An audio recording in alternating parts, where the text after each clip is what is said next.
Hello friends, આજે આપણે શાકની પણ જરૂર ના પડે તેવી લાલ મરચાં અને લસણની ચટણી બનાવીશું અને શિયાળામાં ખાવાની મજા પડે તેવી નવી લાલ મરચાંની ચટણી. જે લાલ મરચાં આવે છે તેની તમે સ્વીટ ચટણી પણ બનાવતા હશો, તો આજે આપણે અહીંયા લસણની ચટણી લાલ મરચાં સાથે બનાવીશું અને લાલ મરચાંનું તમે અથાણું પણ બનાવ્યું છે. પણ આજે આપણે લાલ મરચાંની ચટણી બનાવીશું કે જેને તમે રોટલી, પૂરી કે ભાખરી સાથે પણ ખાઈ શકો છો. તો એના માટે અહીંયા મેં 250 ગ્રામ જેટલા લાલ મરચાં આવે છે. અત્યારે શિયાળાની સિઝનમાં તમને માર્કેટમાં આવા લાલ મરચાં મળી રહેશે. તો આ લાલ મરચાંને આપણે ધોઈ દેવાના છે અને કોરા કરી લઈશું અને ત્યાર પછી આ રીતે રફલી ચોપ કરવાના છે, એટલે કે ગોળમાં હું કટ કરી લઉં છું. અને તમારે જો બિયા કાઢવા હોય તો કાઢી શકો છો અને જો સ્લાઇસમાં કટ કરીને બીજ કાઢવા હોય તો પણ કરી શકો છો. અને અમુક મરચાંની વેરાયટી થોડી તીખી આવતી હોય છે અને અમુક મોડી આવતી હોય છે. અહીંયા મેં જે મરચાં લીધા છે થોડા સ્પાઇસી છે, એટલે કે જો તમે મરચાંને સ્મેલ કરશો ને તો ખ્યાલ આવી જશે કે મરચાં સ્પાઇસી છે. તો અહીંયા આ રીતે આપણે બધા જ મરચાંને આ રીતે રફલી ચોપ કરીને લીધા છે. હવે આપણે આને મિક્સર જારની અંદર ગ્રાઇન્ડ કરી લેવાના છે.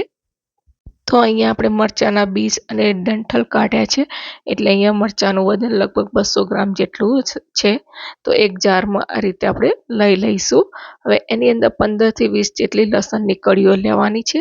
ત્યાર પછી 1 ચમચી જીરું અને 1 ચમચી મીઠું, એટલે કે સ્વાદ પ્રમાણે મીઠું લઈશું અને આને પલ્સ મોડ ઉપર આપણે આ રીતે ઝીણું ક્રશ કરી લેવાનું છે. તમે જો પ્યુરી કરો તો પણ ચાલશે. હવે અહીંયા આપણે 2 ચમચી તેલ અને 1 મોટી ચમચી ઘી લીધું છે, કારણ કે જો સ્પાઇસી મરચાં હશે ને તો તમે ઘી લેશો ને તો એની તીખાશ થોડી ઓછી થઈ જશે. તો હવે 1 ચમચી આપણે કાશ્મીરી મરચું લઈશું, કારણ કે કાશ્મીરી મરચાંથી કલર ખૂબ સરસ આવશે. હવે જે આપણે પેસ્ટ બનાવીને રાખી છે મરચાંની એ એની અંદર આપણે એડ કરી લઈશું અને સારી રીતે આપણે મિક્સ કરવાનું છે. આપણે સ્લો જ રાખવાની છે. જેમ તેલ અને ઘી સહેજ ગરમ થાય એટલે આપણે આ લાલ મરચું પાવડર નાખીશું અને આ રીતે પેસ્ટ નાખીને એને થવા દેવાનું છે. અને આમાંથી તેલ અને ઘી છૂટું પડે ત્યાં સુધી આપણે એને સાતળવાનું છે. તો 2 મિનિટ માટે આપણે ઢાંકણ ઢાંકીને થવા દઈશું. અને જુઓ, આની અંદર થોડું પાણી વર્યું છે, તો હવે એને આપણે પાણીને બાળવાનું છે. તો ફરીથી આપણે 2 થી 3 મિનિટ જેટલું થવા દઈશું. તો લગભગ 5 થી 7 મિનિટ જેવું થયું છે. તો અહીંયા આપણું બધું જ પાણી બળી ગયું છે. હવે આ સ્ટેજ ઉપર અહીંયા હું 3 ચમચી ગોળ લઉં છું.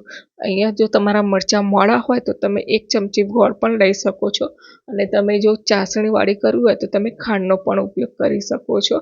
પણ હું અહીંયા ગોળ લઉં છું.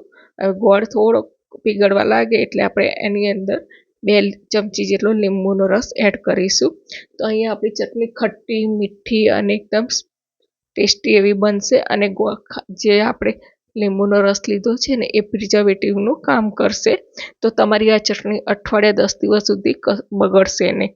તો અહીંયા આપણે ચટણીમાંથી તેલ છૂટું પડી ગયું છે. તો એકદમ સરસ ટેસ્ટી એવી આપણી લાલ મરચાંની ચટણી તૈયાર થઈ ગઈ છે. તો આને આપણે હવે સર્વ કરીશું. તો આ ચટણી એકદમ દેખાવે અને ટેસ્ટમાં ખૂબ જ સારી બને છે અને તમારે જોઈતી હોય એટલી તમે લઈને ખાઈ શકો છો અને બીજી તમે ડબ્બામાં કે કાચના બોટલમાં ભરીને તમે રાખી શકો છો. તો તમે મારી જોડે અહીંયા રોટલી છે તો હું રોટલી સાથે આને સર્વ કરું છું.